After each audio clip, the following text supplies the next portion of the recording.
ndryshme të Evropës, deri edhe në Azerbejxhan, e kom përcjellë Kosovën, dhe personalisht mendoj që asnjëherë nuk kam përjetu emocione të tilla si atë në Bratislavë, që nga momenti para sfidës ku u grumbulluan tifozët, ajo energjia pozitive mbi zotërante atje dhe na dha shpresë që do ta përçojmë edhe tek lojtarët, gjë që ndodhi dhe ata nuk u dorëzuan deri në momentet e fundit. Sa i përket ndeshjes, besoj që Foda kishte përgatitur ndeshjen në mënyrën më të mirë të mundshme, po edhe lojtarët ja kanë zbatuar detyrat edhe kanë luftuar me shpirt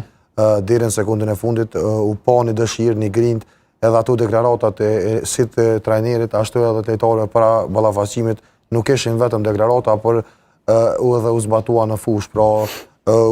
ajo që mund të them është se kjo fitore besoj që ka qenë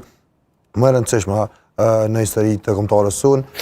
dhe një ndër më të mirat, sepse të fitosh si musafir, unë kam qenë edhe në Bullgari kur kemi fituar ndeshjen e parë si musafir pas pranimit në UEFA dhe FIFA, ka qenë një atmosferë shumë e mirë, po ta fitosh në ndeshjen Slovaki me një shtet që është shumë më i fuqishëm